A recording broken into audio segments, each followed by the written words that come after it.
Hello students, इस video से हम मोशन इन स्ट्रेट लाइन का स्टडी शुरू कर रहे हैं। इस वीडियो में हम ब्रीफली मोशन क्या होता है, फ्रेम ऑफ रेफरेंस क्या होता है, ये समझेंगे। ठीक है, अगर कोई भी ऑब्जेक्ट समय के अनुसार अपनी पोजीशन चेंज करता है तो वो मोशन में है। ये ऑब्जेक्ट यहाँ पे था, थोड़ी देर के बाद देखा तो ये ऑब्जेक्ट अभी यहाँ पे आ गया। राइट, हम क्या बोलेंगे, ये मोशन में है, मोशन में है। ये ऑब्जेक्ट यहाँ पे था, थोड़ी देर के बाद देखा फिर से वो यहीं पे है। वो ऑब्जेक्ट क्या है, मोशन में नहीं है, वो रेस्ट में है। टाइम के अनुसार अगर मैं अपना पोजीशन चेंज नहीं करता हूं तो मैं रेस्ट में हूं, और अगर टाइम के अनुसार मैं अपनी पोजीशन चेंज करता हूं तो मैं मोशन में हूं। ठीक है, अभी एक ये ले लो, एक मान लो ऐसी कुछ तो डिस्क है आपके पास, ये ऐसी रोटेट हो रही है खुद का सेंटर के अबाउट इट्स ओन सेंटर। ठीक है, क्या ये मोशन में है? हाँ, ये मोशन में है, लेकिन उसकी पोजीशन तो पहले भी इधर ही थी, अभी भी इधर ही है, थोड़ी देर के बाद भी इधर ही है ना। लेकिन उसका ओरिएंटेशन चेंज हो रहा है। एक चलो एक रॉड ले लो, राइट, ये ऐसा रोटेट हो रहा है, ये यहीं पे है, लेकिन अभी ये ऐसा है, थोड़ी देर के बाद ये ऐसा कुछ तो होगा, थोड़ी देर के बाद ऐसा कुछ तो होगा, है ना। तो पोजीशन या ओरिएंटेशन अगर मैं समय के साथ बदलता हूं तो मैं मोशन में हूं, नहीं तो मैं रेस्ट में हूं। As simple as that. ठीक है, ठीक है। टाइप्स ऑफ मोशन क्या क्या रहेंगे? अगर मैं मोशन, मैं जो भी एक आइडेंटिफाइड मोशन है मेरी, राइट, अगर उस आइडेंटिफाइड मोशन में अगर मैं स्ट्रेट लाइन में जा रहा हूं, राइट, तो मैं बोलूंगा कि मैं रेक्टिलिनियर या लिनियर मोशन में हूं। Linear for line. ठीक है, मोशन इन स्ट्रेट लाइन। हम इस चैप्टर में, अब ये मोशन का वीडियो है इसके लिए बाकी के बारे में बात करूंगा, लेकिन rest of the motion in straight line में हम इसी मोशन के ऊपर फोकस करेंगे। कर्वीलिनियर यानी आप कर्व में जा रहे हो, आप लाइन में नहीं जा रहे हो। यानी आपकी कार ऐसे ऐसी जा रही है, आपने टर्न ले लिया, राइट, ये वाला जो पार्ट है, राइट, तो आपने टर्न लिया तो आप कर्व में हो। इन शॉर्ट, आपका ये जो पार्ट है ये आर्क ऑफ सर्कल है, राइट। अगर मैं ये स्ट्रेट लाइन अगर ऐसे ही सेम चेंज ऑफ डायरेक्शन जिस हिसाब से हो रहा है वही हिसाब से करता, तो आप किसी न किसी रेडियस का सर्कल बना रहे हो, है ना। तो ये हो गई आपकी कर्वीलिनियर मोशन, राइट। अगर जैसे ये वाला, राइट, ये खुद के अबाउट इट्स ओन ऑब्जेक्ट ये रोटेट कर रहा है, एक रोटेशनल है, एक रोटेशनल है, राइट, गोल गोल ऐसे रोटेट कर रहा है। अभी ऐसे था, थोड़ी देर के बाद ऐसे होगा, रोटेट कर रहा है। अभी ये रोटेशनल और कर्वीलिनियर में क्या खास फर्क है, राइट। यहाँ पे भी आपने एक सेंटर निकाला, यहाँ पे भी आपने एक सर्कल निकाला, यहाँ पे भी आप बोल रहे हो कि कोई तो एक सेंटर पकड़ सकते हो इमेजिनरी, और ये ऐसी मोशन आपकी है। मेन फर्क ये है कि जो एक्सिस ऑफ रोटेशन है, जो सेंटर है about which it rotates, axis of rotation है, वो रोटेशनल में ना बॉडी का पार्ट होता है, राइट। फैन रोटेट कर रहा है, राइट, उसका सेंटर फैन में ही होता है। एक डिस्क रोटेट कर रही है, उसका एक्सिस ऑफ रोटेशन डिस्क में ही होता है, राइट, सेंटर में हो ना हो, लेकिन उसका होता है, उसको हम रोटेट बोलेंगे, इसको हम रोटेट बोलेंगे। और सर्कुलर मोशन में क्या होता है, आपका सेंटर कहीं और है और ये आपका बॉडी है, ये आपकी कार या बाइक है, ये आपकी बॉडी है, ये आपकी बॉडी है, और ये आपका एक्सिस है, तो वो बॉडी के बाहर है, बॉडी के बाहर है। Axis of rotation, axis of circular motion या जो रोटेशन है, जो एक्सिस है, right, that lies outside the body,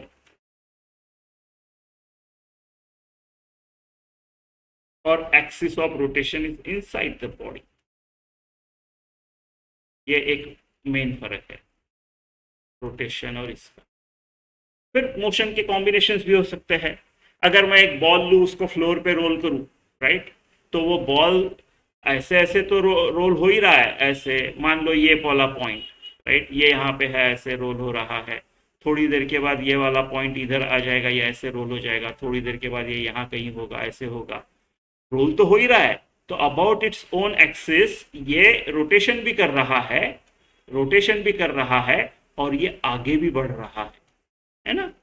तो दो मोशन है इसमें, लीनियर मोशन और रोटेशनल मोशन, ऐसे कॉम्बिनेशन से। आपका टेबल फैन ऐसे ऐसे ऑसिलेट भी कर रहा है आपका, और रोटेट भी कर रहा है, रोटेट करते करते वो इधर उधर जा रहा है ना, कॉम्बिनेशन।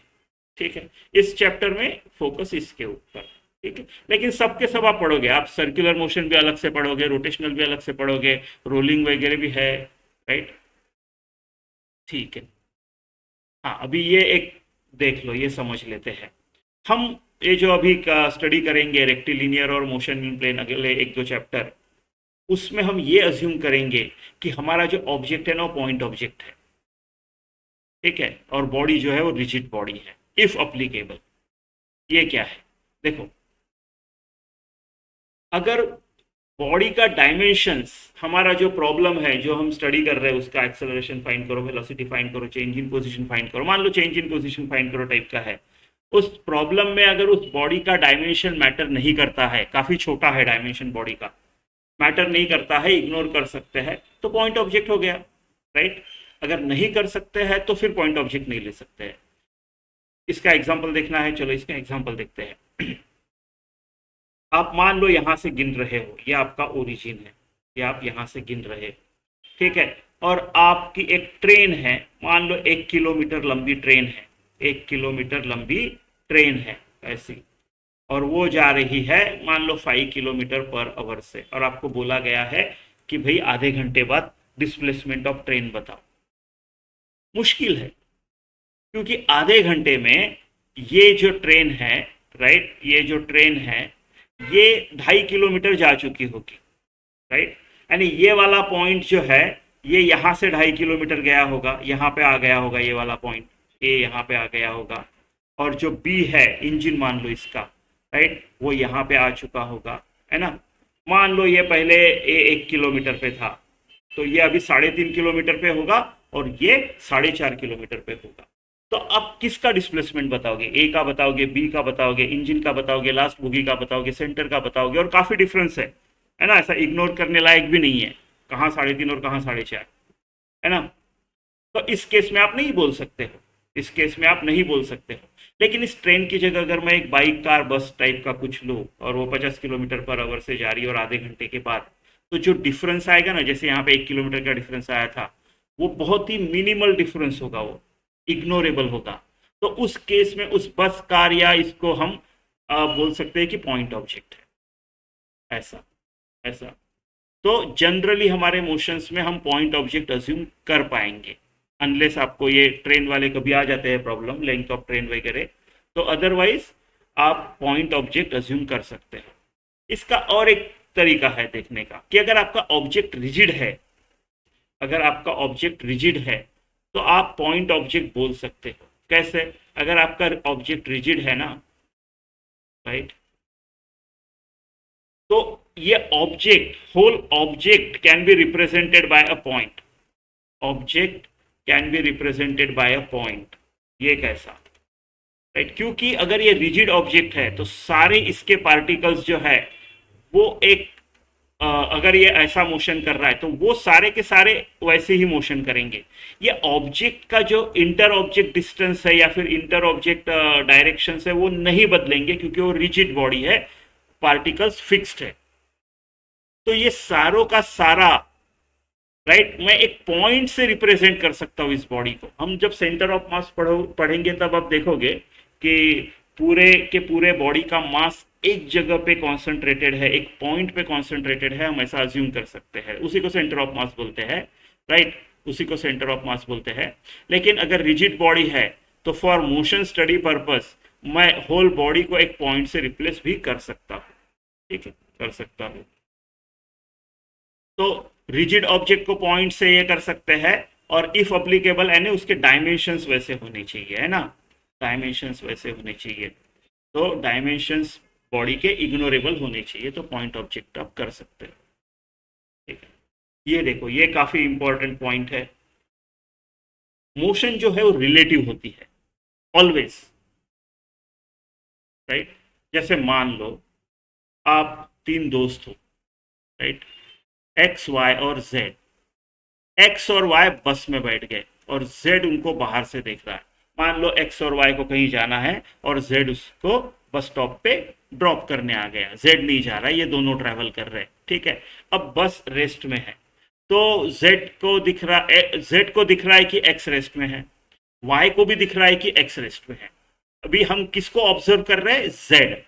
जेड को एक्स को ऑब्जर्व कर रहा है, x is being observe, x is being observe. कौन ऑब्जर्व कर रहा है? जेड और वाई। तो जब वाई एक्स को देखता है तो वाई क्या बोलेगा? वाई बोलेगा अरे एक्स तो रेस्ट में है, एक्स कहां मूव हो रहा है, एक्स रेस्ट में है। जेड भी बोलेगा एक्स रेस्ट में है, राइट, एक्स रेस्ट में है क्योंकि बस रेस्ट में है। अभी ये जो बस है ना, ये मूव होने लग गई, ये बस अभी मूव होने लग गई, राइट, राइट, बस मूव होने लग गई। अभी वाई बोलता है, वाई देखेगा तो वो बोलेगा भाई एक्स तो रेस्ट में है, वो तो वही है, राइट। और जेड बोलेगा नहीं नहीं, एक्स मोशन में है, एक्स मोशन में है क्योंकि वो अपनी पोजीशन समय के अनुसार बदलते जा रहा है ना, जैसे समय बीत रहा है वो एक जगह से दूसरे जगह जा रहा है। तो जब बस मूव कर रही है ना, तो ये डिफरेंस क्यों? ये बोल रहा है रेस्ट में है, ये मोशन में है ना। तो मोशन रिलेटिव होती है, आपके लिए एक्स भले ही रेस्ट में हो और भले ही मोशन में हो, वाई के लिए रेस्ट पे है, मोशन रिलेटिव है। मैंने बोला था ऑलवेज, हाँ ऑलवेज, हर चीज मूव कर रही है। आपको ऐसी कोई चीज नहीं मिलेगी इस दुनिया में जो एब्सोल्युटली रेस्ट पे है। ये क्या बोल रहे हो? आप तो एक जगह बैठे हो, रेस्ट पे हो? नहीं, है ना। अगर यहां से आप मेरे को देख रहे हो तो बोलेगा कि ठीक है भाई, चलो दो दोस्त ग्राउंड पे है, एक्स और वाई ग्राउंड पे है ना, तो वाई तो बोलेगा कि एक्स रेस्ट पे है ना। लेकिन अब जेड मान लो मून पे चला गया, जेड मून पे चला गया, वो मून से देख रहा है ग्राउंड पे एक्स और वाई खड़े हैं। तो अभी जेड क्या बोलेगा? एक्स रेस्ट में है? नहीं, क्योंकि अर्थ रोटेट कर रही है, रिवॉल्व भी कर रही है अराउंड सन, रोटेट भी कर रही है। तो अर्थ तो मून से देखा तो अर्थ तो मूव कर रही होगी, है ना, अर्थ मूव कर रही है, तो अर्थ पे कोई ग्राउंड पे खड़े हुए एक्स और वाई भी मूव कर रहे हैं, ठीक है। कोई सन पे है, सन पे देख के बोलेगा ना एक्स, सन बोलेगा कि एक्स मूव कर रहा है, तो सन के अराउंड प्लैनेट्स मूव कर रहे हैं। तो क्या सन स्टेशनरी है? Sun is the stationary perfect stationary body? नहीं, सोलर सिस्टम भी मूव करते हैं। तो फिर गैलेक्सीज? नहीं, गैलेक्सीज भी मूव करते हैं। इस यूनिवर्स में हर चीज मूव कर रही है, मूव कर रही है, राइट। तो फिर गिनेंगे कैसे मोशन? इसी के लिए हमको फ्रेम ऑफ रेफरेंस नाम की चीज स्टडी करनी है। Frame of reference, frame of reference study करनी है, ठीक है। फ्रेम ऑफ रेफरेंस जब स्टडी करेंगे तब पता चलेगा कि गिनते कैसे हैं। देखो दो चीज है, एक तो रिलेटिव है, इसके लिए आपको एक चीज को स्टेशनरी अज्यूम करना पड़ेगा।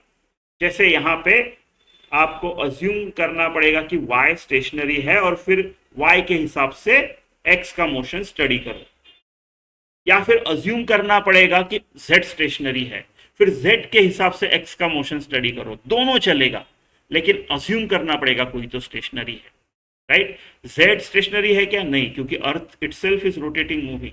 लेकिन हम अज्यूम करेंगे कि z स्टेशनरी है और फिर देखेंगे हाँ पहले x इधर था, तो आधे घंटे बाद x 10 किलोमीटर चला गया, चेंज इन पोजिशन, फिर डिस्प्लेसमेंट ढूंढ लेंगे, चेंज इन पोजिशन, फिर उस हिसाब से वेलोसिटी ढूंढ लेंगे, अपना प्रॉब्लम सॉल्व।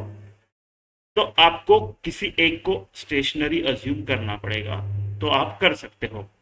y को स्टेशनरी अज्यूम करोगे तो y के हिसाब से x की मोशन स्टडी कर सकते हैं। x एक जगह पे बैठा है, रेस्ट पे है, x उठ के कंडक्टर के पास चला गया, इतना डिस्प्लेसमेंट हुआ उसका, इतना टाइम लगा, ठीक है, इतनी वेलोसिटी है, जो भी है आप मोशन स्टडी कर सकते हो। तो आप जनरली किसी चीज को स्टेशनरी अज्यूम करते हो, वहां से गिनते हो। z को स्टेशनरी अज्यूम करोगे और z तुम्हारा कहां से गिनना है वो z बन जाएगा। z को आप बोलोगे कि ओरिजिन है, मैं z से गिन रहा हूं, है ना। वैसे भी आप मोशन डिस्क्राइब करोगे तो आपको इस फ्रेम ऑफ रेफरेंस या ओरिजिन की जरूरत, पॉइंट ऑफ रेफरेंस ओरिजिन, उसकी जरूरत पड़ती ही है। मान लो आप पुणे से मुंबई जा रहे हो, आप बीच में कहीं तो हो, किसी दोस्त ने फोन कर दिया कहाँ पे है, क्या बोलोगे आप बोलोगे मैं लोनावाला से 10 किलोमीटर दूर हूँ मुंबई की तरफ, उसको समझ में आ जाएगा। लोनावाला से आपने लोनावाला को ओरिजिन बनाया और वहां से बताया 10 किलोमीटर, है ना। तो बताते वक्त भी आपको डिस्क्राइब करने के लिए भी तो आपको एक फ्रेम ऑफ रेफरेंस, एक ओरिजिन की ज़रूरत होती है ना। ठीक है, लोनावला से 10 किलोमीटर, लोनावला ओरिजिन है किस तरफ, कौन से डायरेक्शन पे, तो अब आपको एक्स एक्सिस वाई एक्सिस लगेंगे, है ना। चलो उस पे आते हैं, तो फ्रेम ऑफ रेफरेंस को डिस्कस करते हैं अभी। ठीक है, तो ओरिजिन आपके ध्यान में आ गया होगा, कहाँ से गिनना है, कहाँ से गिनना है।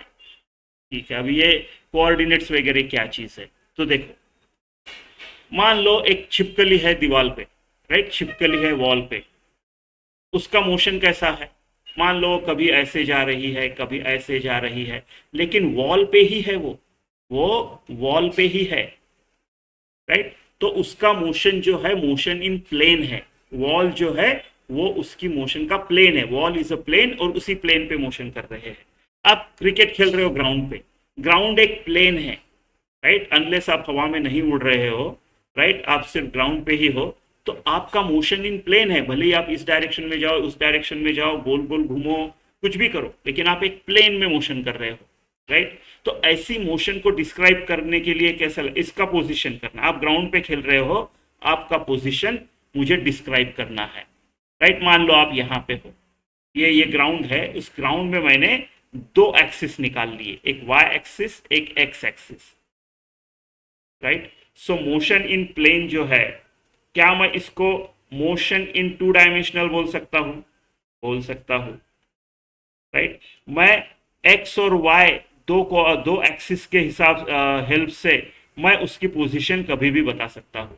वो यहाँ पे है, मैं बोलूंगा ये उसका हो गया एक्स कोऑर्डिनेट, ये हो गया उसका वाई कोऑर्डिनेट, उसकी पोजीशन मैं एक्स वाई कोऑर्डिनेट से बोल दूंगा कि भाई तू इधर है, राइट। वो मान लो इधर उधर ऐसे कुछ तो गोल कैसे भी घूमते हुए वो थोड़ी देर के बाद मान लो यहाँ पहुंच गया, यहाँ पहुंच गया, फिर मैं उसकी पोजीशन बोल सकता हूँ यहाँ पे है वो, उसके कोऑर्डिनेट इतना एक्स एक्सिस से डिस्टेंस दूर, तो इतना वाई से दूर, उसका एक्स वाई कोऑर्डिनेट से मैं उसको डिस्क्राइब कर सकता हूँ, right. So motion in plane two dimensional motion, X और वाई एक्सिस काफी है उसका पोजीशन डिस्क्राइब करने के लिए, उसका पोजीशन लोकेट करने के लिए। एक बार पोजीशन लोकेट किया तो चेंज इन पोजीशन लोकेट करोगे, चेंज इन पोजीशन डिस्प्लेसमेंट, फिर वो वेक्टर वगैरह यूज करके फिर आप आपका सब कुछ कर सकते हो नॉर्मल, ठीक है। लेकिन अगर कोई मच्छर, राइट, अगर कोई मच्छर मान लो उड़ रहा है, तो उसका मोशन क्या प्लेन में है, नहीं, उसका मोशन स्पेस में है, क्योंकि वो ऐसे भी जा सकता है, वो ऐसे भी जा सकता है और वो आगे पीछे भी कर सकता है, वो कैसे भी जा सकता है, एरोप्लेन, राइट, हवा में भी उड़ रहा है और मान लो टर्न ले रहा है, तो वो मोशन इन 3D मोशन हो गया, वो तीनों डायरेक्शन में 3D मोशन हो गया। तो उसको क्या बोलते हैं हम, मोशन इन स्पेस, उसको बोलते हैं मोशन इन स्पेस, ठीक है। उसके लिए हमको 3 एक्सिस लगेंगे, हमको वाई एक्सिस लगेगा, हमको एक्स एक्सिस लगेगा, और इन दोनों को परपेंडिकुलर, तीनों एक्सिस एक दूसरे को परपेंडिकुलर, ये जेड एक्सिस पे लगेगा, वाई एक्सिस एक्स एक्सिस दोनों को perpendicular Z axis, X Y दोनों को परपेंडिकुलर जेड, राइट, ऐसे लगेंगे। और कोई भी पॉइंट अगर बॉडी यहाँ पे पहुंची तो उसके लिए 3 कोऑर्डिनेट लगेंगे उसको डिस्क्राइब करने को, उसको डिस्क्राइब करने को, ठीक है। तो ये हो गया आपका फ्रेम ऑफ रेफरेंस। अब गिनते कहां से हो, ओरिजिन से, ये ओरिजिन हो गया आपका, गिनने का प्लेस यहां से है, ओरिजिन यहां पे है, ओरिजिन है ना, x equal to 0, y equal to 0, z equal to 0, ठीक है। फिर बहुत सारे प्रॉब्लम्स में आपको डायरेक्शंस की बात करते हैं, आपको बोलते हैं कि एक स्विमर है वो पहले नॉर्थ में जा रहा है, फिर पानी का बहाव है वो ईस्ट की तरफ जा रहा है, वो किधर जाएगा, या फिर रेन इस तरफ आ रही है, हवा इस तरफ आ रही है ना, या फिर ये तो मैंने रिलेटिव के पकड़े, लेकिन इन जनरल भी बहुत बार this one is going eastward then it goes westwards, ऐसा। तो डायरेक्शन में आप ऐसे कर लो, राइट। मान लो आप बीच में खड़े हो नागपुर में, राइट, तो नागपुर को आप क्या बोलोगे, नागपुर है मेरा ओरिजिन, है ना। फिर ये हो गया दिल्ली आपके नॉर्थ में, नॉर्थ इंडिया में दिल्ली आता है। ये हो गया आपका ईस्टर्न इंडिया, नॉर्थ ईस्ट जो हम बोलते हैं, राइट, उधर ऊपर ऊपर नॉर्थ ईस्ट इधर है आपका, कोलकाता इस तरफ ईस्ट में आ गया, तो ये आपकी ईस्ट हो गई, ये आपकी ईस्ट हो गई। मुंबई वेस्टर्न है ना, western India, Mumbai and all, तो वेस्टर्न, और ये साउथ में चेन्नई, साउथर्न, ऐसा। अगर आप नागपुर में सेंट्रल में खड़े हो तो दिल्ली आपके नॉर्थ में, कोलकाता आपके ईस्ट में, चेन्नई आपके साउथ में, मुंबई आपके वेस्ट, ऐसा ऐसा। टाइप ऑफ फ्रेम्स देख लेते हैं, ठीक है। तो टाइप ऑफ फ्रेम्स दो होते हैं, एक इनर्शियल और एक नॉन इनर्शियल। इनर्शियल यानी स्टेशनरी, इनर्शियल यानी नॉट नेसेसरी स्टेशनरी, इनर्शियल यानी नॉन एक्सेलरेटिंग, एक तो कांस्टेंट वेलोसिटी में जा रही या फिर स्टेशनरी है। नॉन एक्सेलरेटिंग, नॉन एक्सेलरेटिंग, और नॉन इनर्शियल यानी एक्सेलरेटिंग, राइट, एक्सेलरेटिंग, ठीक है। देखो प्रैक्टिकली हम अर्थ जो है, अपनी अर्थ, उसको जो रेगुलर मोशन है आपका, right, motion of car, motion of aeroplane, motion of truck, और motion of a man, motion of a ball, उसको ऊपर फेंका फिर नीचे आया, ये सब के लिए ना हम अर्थ को एक इनर्शियल फ्रेम पकड़ सकते हैं। मैंने बोला था अर्थ रोटेट हो रही है, रिवॉल्व हो रही है, लेकिन फिर भी उसको इनर्शियल बोल सकते हैं। टेक्निकली थेरोटिकली वो इनर्शियल नहीं है। Theoretically earth is non inner, earth is not inertial, earth is non inertial. But practically ये जो छोटे मोटे प्रॉब्लम्स है, right, day to day motions, day to day motions जो है, डे टू डे मोशंस के लिए हम उसको इनर्शियल बोलते हैं, क्योंकि जो हमारे मोशंस के पैरामीटर्स आएंगे, टाइम और डिस्प्लेसमेंट, वो सब जो आएंगे, मान लो एक बॉल ऊपर फेंका, राइट, उनकी तुलना में जो अर्थ का मोशन हुआ रहेगा ना, वो बहुत ही निग्लिजिबल है, बहुत ही निग्लिजिबल है, हमारे कैलकुलेशंस को खास इम्पैक्ट नहीं करता है। इसके लिए हम प्रैक्टिकली अर्थ को एक इनर्शियल फ्रेम पकड़ते हैं, इनर्शियल फ्रेम पकड़ते हैं, ठीक है। ठीक है, तो इस वीडियो में इतना ही, यहीं पे रुकते हैं। अगर कुछ कमेंट्स है तो कमेंट में लिखिए, अच्छा लगा तो शेयर कीजिए, सब्सक्राइब कीजिए। Thank you.